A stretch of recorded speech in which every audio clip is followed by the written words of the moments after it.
Welcome to the Pardes channel. Today we explain prophets Isaiah chapter 10 in a clear and simple way, step by step. Now I want you to just imagine the absolute most terrifying superpower on earth knocking right at your front door. But they are completely unaware that they are just a pawn on a much bigger chessboard. Well, that's exactly what we're looking at today. This chapter is a literal masterpiece of ancient prophecy. It takes us deep into the geopolitics of the ancient Near East, sure, but more importantly, it takes us directly into the exact mechanism of divine justice. We're going to look at the massive collision between the greatest military superpower of the ancient world and the will of the Creator himself. So here's our roadmap for today's explainer. We'll start with the historical context, analyze the mindset of this incredibly arrogant empire, look at God's divine judgment, uncover the promise of a surviving remnant, and then we'll finish up with some practical lessons and a quick recap. Let's dive right in. All right, part 1, the historical context. To really understand this chapter, we have to ground ourselves in the historical reality of the text, and we do that by looking at the very first 4 verses, which perfectly set the stage. The chapter actually opens with a really severe warning to the leaders of Israel and Judah. It says, "Woe unto them that decree unrighteous decrees." The prophet Isaiah is totally calling out the internal corruption of the lawmakers. You know, those who write oppressive laws, who literally rob the needy of justice, and who take away the rights of the poor, the widows, and the fatherless. Because of this deep societal rot and social injustice, the nation has lost its divine protection. A massive judgment is coming, and God is about to use a terrifying external force to deliver it. And that brings us right to verses 5 and 6, where the text clearly identifies this empire. God says, "O Ashur, the rod of mine anger." Ashur is Assyria. At this specific point in history, the terrifying Assyrian Empire is sweeping through the region. They are the brutal, dominant superpower of the age, conquering everything with just overwhelming military force. But here is the shocking geopolitical twist, right? God is declaring that he is actively using this massive Assyrian military machine as a tool, literally a rod or a club, to discipline a hypocritical nation. Assyria is being sent to take the spoil, take the prey, and tread them down like the mire of the streets. This is the absolutely crucial historical context you need to know. Assyria is on the march, but they are secretly being wielded by the God of Israel. Moving on to part 2, the arrogant empire. Look at the sheer disconnect here between what the Creator intends and what the empire actually believes is happening. Verse 7 tells us exactly what the king of Assyria is thinking. It says, "He meaneth not so, neither doth his heart think so." He has absolutely no idea he's just an instrument in God's hand. No way! He thinks his success is entirely due to his own brilliant military genius and his overwhelming might. His motivation is purely imperialistic ego. He simply wants to destroy and wipe out as many nations as possible. And then in verse 8, he boasts, "Are not my princes all of them kings?" He's basically saying, my middle management generals are just as powerful as your sovereign kings. It's a staggering level of human ego, right? He looks around at his subordinate officers and sees men who possess the wealth, the power, and the status of the actual rulers of the nations he has just conquered. This is the ultimate display of human hubris. He is utterly convinced that his own earthly hierarchy is superior to any kingdom on earth. Now, verse 9 reads almost like a boastful military resume. It just lists rival cities that have fallen to Assyria. But pay attention, because this isn't just some random list. It's a geographic countdown. The king lists pairs of great city-states he has crushed as he marched south toward Judah. He compares Calno to Carchemish, Hamath to Arpad, and Samaria, which is the capital of the northern kingdom of Israel, to Damascus. He is effectively saying, hey, haven't I treated all these great cities exactly the same way? As he crosses off each pair, he is physically tightening the noose geographically right around Jerusalem. It builds incredible suspense in the text because he is systematically wiping out every single capital in his path, completely confident that absolutely nothing can stop him. That takes us to part 3, the divine judgment. So in verses 10 and 11, the Assyrian king says that his hand has reached the kingdoms of the idols. In his mind, the God of Jerusalem is just another statue, no different than the local gods of Samaria or Damascus. He boasts, "Shall I not, as I have done unto Samaria and her idols, so do to Jerusalem and her idols?" I mean, can you imagine the shock of this statement? He lumps the creator of the universe into the exact same category as a local carved piece of wood. It's a fatal miscalculation. He entirely misses the truth of who actually dwells on Mount Zion. Verse 12 is the major turning point of the chapter. God declares that once he has finished using Assyria to discipline Mount Zion and Jerusalem, he will definitively punish the Assyrian king for his arrogant heart and his haughty looks. And if we follow this down into verses 13 through 19, the text elaborates on this punishment beautifully.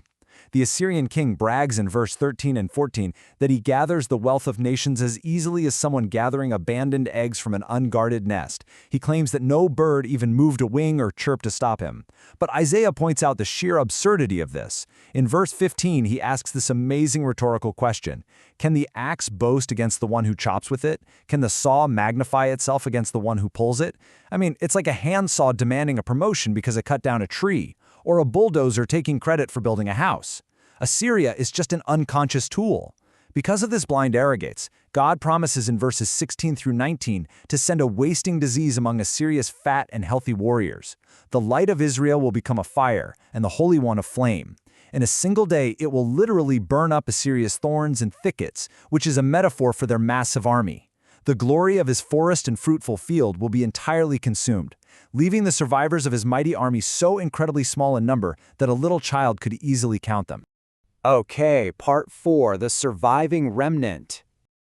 We now shift gears quite a bit in verses 20 and 21, moving away from the judgment of the empire to the survival and the future of Israel. The text gives us the specific, really simple phrase, Shir Jashub, which literally means a remnant shall return.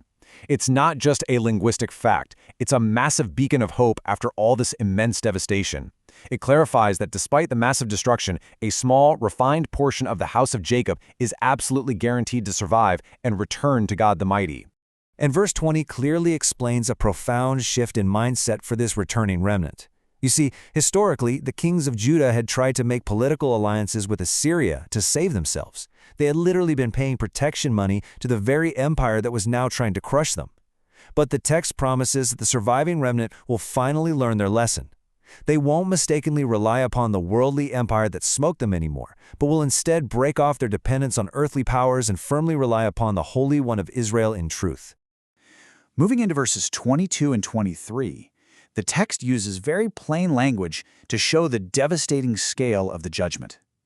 The original promise to Abraham, remember, was that his descendants would be as numerous as the sand of the sea, and indeed they had grown incredibly vast. But because of their social injustice and idolatry, a massive reduction is coming. Even though the population is vast, only a tiny fragment is going to make it through. The reason for this drastic reduction is explained with this incredibly solemn phrase: an extermination is determined. We really need to slow down and hear the gravity of this. A determined extermination ordered by the God of hosts is sweeping the earth, overflowing with righteousness. It is a mathematically precise, righteous balancing of the scales. But God immediately offers comfort in verses 24 through 34. He tells his people in Zion, "Look, do not be afraid of Assyria." The text then maps out the terrifying step-by-step march of the Assyrian army rapidly approaching Jerusalem. It actually names the towns one by one to build the narrative tension. They pass through Aiath, they pass to Migron, they leave their heavy baggage at Mishmas, they go over the pass, taking up lodging at Geba. Ramah is terrified, Gibeah of Saul flees. On and on the army marches, Galim, Laish, and Athoth, Madmenah, Gibbim, until finally they stand at Nob. They are literally right outside Jerusalem, shaking their fist at the mountain of the daughter of Zion. But just when the enemy is at the very doorstep and all seems lost, verse 33 delivers the climax. The Lord of hosts lops off the boughs with terror. He chops down the thickets of the forest with iron. Assyria falls precisely at the final possible second, right when they think they have won the whole shebang. Let's look at part 5, lessons for today. Having walked through the simple meaning, the peshat, of the text, what practical ideas can we actually draw from these events for our own lives? Well, when you look around today at massive corporations, untouchable political powers, or huge influential cultural movements, remember the Assyrian axe. No matter how powerful human institutions seem, they are temporary tools subject to a higher authority. We learn that arrogance, believing that your success is entirely due to your own greatness, always precedes a catastrophic downfall. And, most importantly, we learn that justice is real, and that remaining faithful to truth, even if you are in the minority or the remnant, is the only truly secure foundation you can build on. Finally, part 6, chapter recap. Let's just do a quick rundown of exactly how the narrative flows in this ancient text. We started with the social decay in Israel that brought about the judgment in the first place. We watched Assyria march through the land, boasting about its conquests with just intense arrogance. We saw Assyria's fatal mistake in treating the God of Jerusalem like a wooden idol. We saw God step in to violently chop down the arrogant empire at the very gates of Jerusalem. And finally, the tone shifts as we witness the beautiful, hopeful promise of a purified remnant returning to true reliance on their Creator. Take a second to really look at this question. Reflect on how the lessons of Isaiah chapter 10 apply to your own life today. It's so easy in our modern world to look at whoever has the power, the money, or the influence and try to align ourselves with them just to feel safe. But as we saw with the kings of Judah and the Assyrian Empire, those worldly alliances are fragile and they are often destructive. The challenge from the prophet is to break free from that fear and to lean your weight entirely upon enduring righteous truth. Thank you for learning with us. If this helped you understand the chapter better, like, subscribe, and join us for the next chapter.